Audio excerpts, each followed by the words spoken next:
Hey there. Believe in the power of consistent, automatic investing? Scheduling recurring trades on Schwab automates your strategy, helping you dollar-cost average without remembering to log in. Welcome back to Guide with Samuel. Here's the simple way to set it up. This feature is called Automatic Investment Plan. In your account, go to Trade Automated Investing.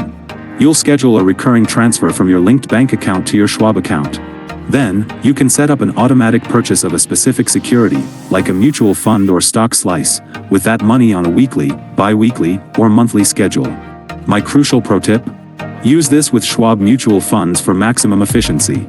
Automatic investments work seamlessly with Schwab's mutual funds, like SWPPX or SWTSX. You can purchase fractional shares down to the dollar, making it perfect for building a position slowly over time.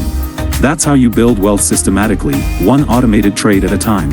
Do you automate your investments, or do you prefer to make manual decisions each time? Share your philosophy below.